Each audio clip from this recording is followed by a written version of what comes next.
Example. और last वाले video में हम लोग ने मैथ्स पढ़ा था और आज हम लोग साइंस पढ़ने वाले, जो हम लोग ने पिछले में छोड़ दिया था। रेजिस्टेंस के बारे में हम लोग ने पढ़ा था। आज कुछ हम लोग इंपॉर्टेंट टर्म्स के बारे में पढ़ने वाले हैं रेजिस्टेंस के, जैसे उसमें रजिस्टर वेरिएबल, ये सब चीज़ों के बारे में पढ़ने वाले हैं। इलेक्ट्रिसिटी में अब जल्दी करना पड़ेगा क्योंकि काफ़ी कम टाइम बचा है, तो बिना देरी के वीडियो हम लोग स्टार्ट करते हैं। तो अब हम लोग पढ़ेंगे some important terms related to resistance. पहला उसमें आता है हमारा रेजिस्टर के बारे में। तो रेजिस्टर क्या होता है? तो रेजिस्टेंस में सबसे पहले ये होता है कंपोनेंट। ध्यान से देखिएगा, इंपॉर्टेंट डेफिनेशन है। अ component in an electric a component in an electric circuit which offers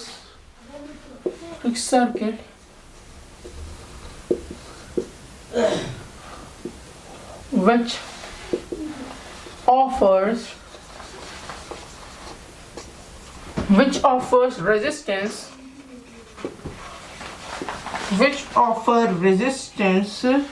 and to the flow of electron, resistance to the flow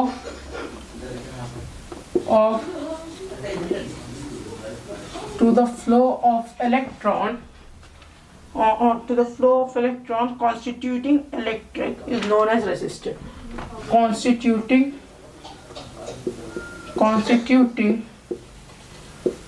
electric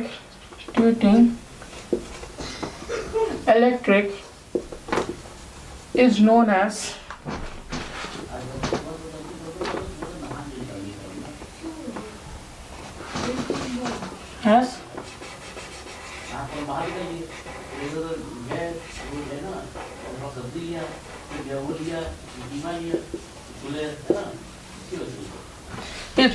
मतलब एक component, a component in an electric circuit, मतलब electric circuit का वो component जो हमारे flow of electron को resistance offer करता है, मतलब रेजिस्टेंस प्रोवाइड करता है।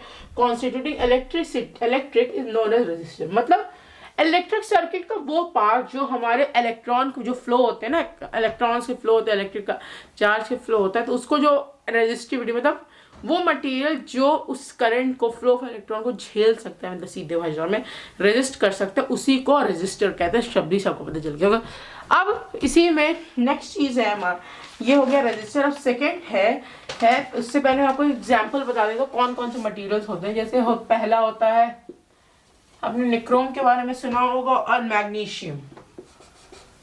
निक्रोम, ये इंपॉर्टेंट है, लिखिएगा, निक्रोम और मैग्नीशियम। ये दो मटेरियल्स और एक्स्ट्रा दो याद कर लीजिए जो हमारे रेजिस्टर के रूप में वर्क करते हैं। सेकेंड हमारा है रियोस्टेट और variable resistance.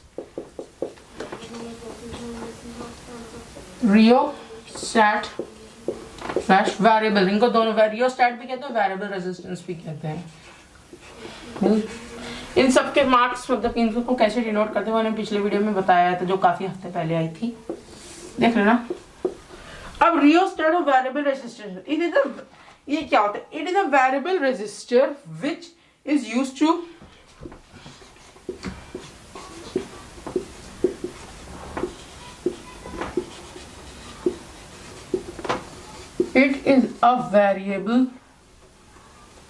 resistor which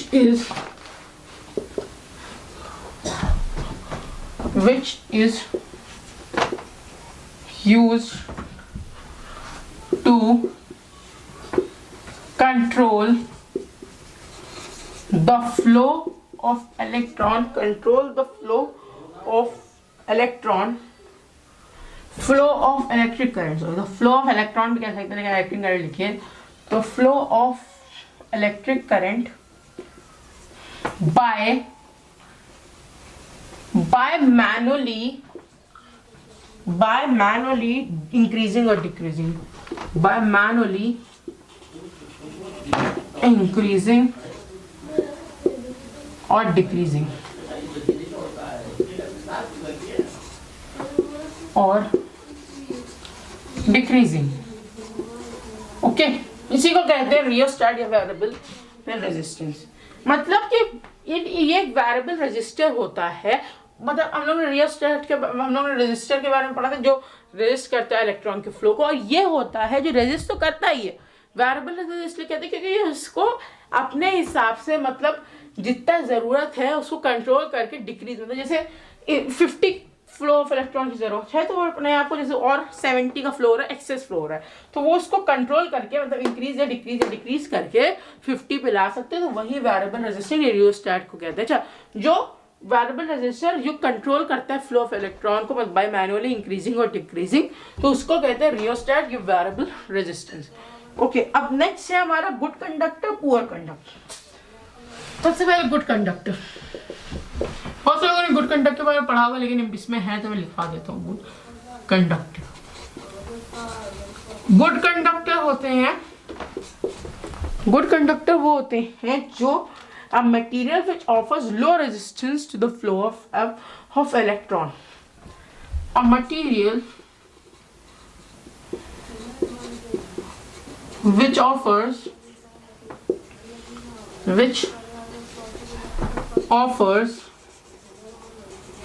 low resistance to the flow of, मतलब वो अपने थ्रू पूरा करंट फ्लो नहीं होने देते, उसको रेजिस्ट करते हैं। फ्लो ऑफ, अभी आप समझ गए होंगे, बहुत से लोग मैं बताता हूँ। Flow of electron, okay, flow of electron in an electric circuit, in an electric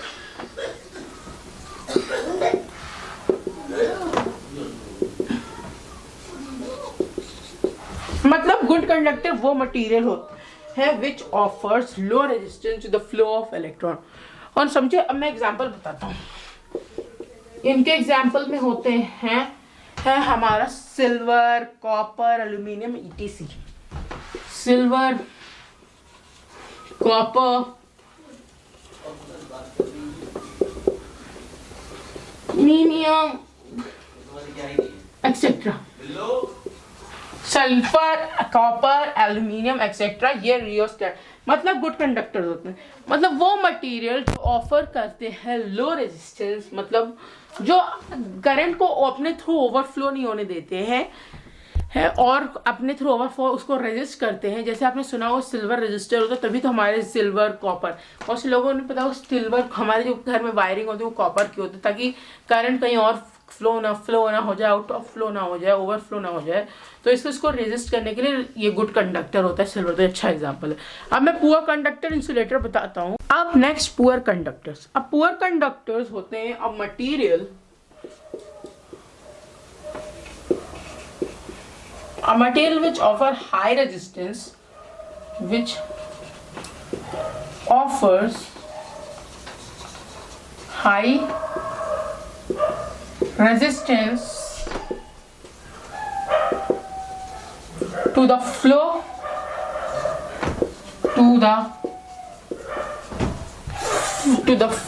electron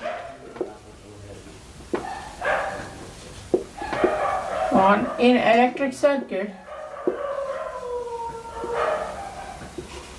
on flow of electron in electric circuit,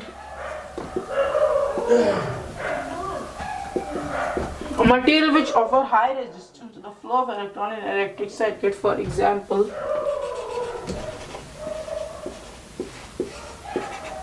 lead, mercury, stainless steel, lead, जैसे लेड होता है, मरकरी होता है, जो बहुत जल्दी इलेक्ट्रिसिटी को अपने थ्रू पास थ्रू होने जाते हैं, अपने थ्रू ओवरफ्लो होने जाते हैं। लेड, मरकरी और इसी को लेड, मरकरी और स्टेनलेस स्टील, तो इसी को इन सब चीजों से करंट को दूर रखना चाहिए। स्टेनलेस स्टील, ओके, समझे, ये होते हैं पुअर कंडक्टर। और अब एक होते हैं इंसुलेटर्स। अब आप पूछोगे इंसुलेटर्स पर अब मटेरियल, मतलब ये पुअर कंडक्टर का थोड़ा सा और वो होता है। Insulators a material which offers very high resistance, ये तो poor conductor offer high resistance, material which offers very high resistance, offers very high resistance, very high resistance, material which offer very high resistance to the flow of electron, to the flow of very high resistance ही लिखते हैं, बस इतना आपको समझिएगा, flow of electron electric को तो बड़ा चढ़ा के लिख दो, बस एग्जाम में जरूर लिख देना बड़ा चढ़ा के, नंबर नहीं मिलेंगे। एग्जाम्पल में जैसे प्लास्टिक हो गई, वुड हो गई, वेरी हाई रेजिस्टेंस होती है, ओके समझ गया ना, प्लास्टिक, वुड एक्सेट्रा, ओके। अब नेक्स्ट है factors on which resistance of a conductor depend. ये लास्ट टॉपिक आज की वीडियो का, फिर नेक्स्ट पढ़ेंगे नेक्स्ट वीडियो में। तो सबसे पहला होता है लेंथ, ध्यान से पूछिए, समझ ले प्रूविंग टाइप का है ये आ सकता है। लेंथ ऑफ द कंडक्टर इसका पहला है, लेंथ ऑफ द कंडक्टर मतलब the resistance of a conductor is directly proportional to its length. The resistance of a conductor is directly proportional to its length.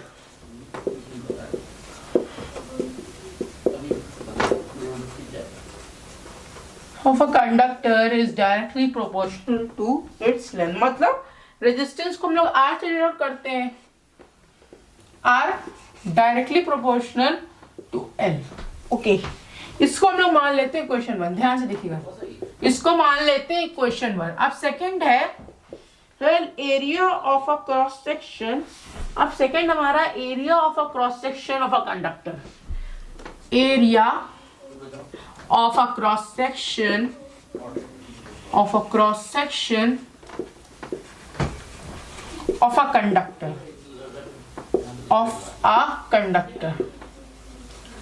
इसमें ये है कि the resistance of a conductor is inversely proportional, वो directly proportional है, ध्यान से, और ये inversely proportional. The resistance of a conductor is inversely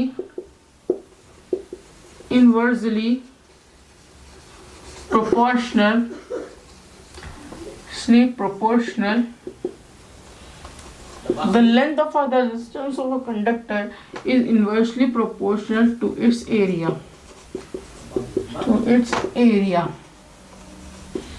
मतलब R is directly proportional to 1/A। इसको मान लेते हैं इक्वेशन 2।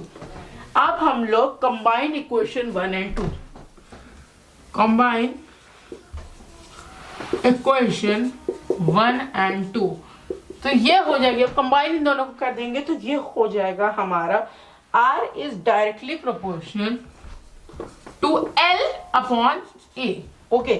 तो इससे हमारा R आ जाएगा, R is equals to ये एक साइन बनाएंगे L/A,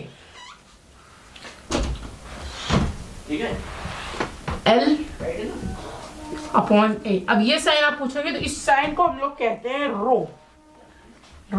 अब आप कहेंगे रो क्या होता है, इसको हम लोग कहते हैं, साइन को जो P जैसा लग रहा है लेकिन P नहीं है, इसको कहते हैं रो। ये होता है हमारा इलेक्ट्रिक, इसको हम लोग कहते हैं इलेक्ट्रिक रेजिस्टिविटी और स्पेसिफिक, इसको क्या कहते हैं हम लोग, इलेक्ट्रिक रेजिस्टिविटी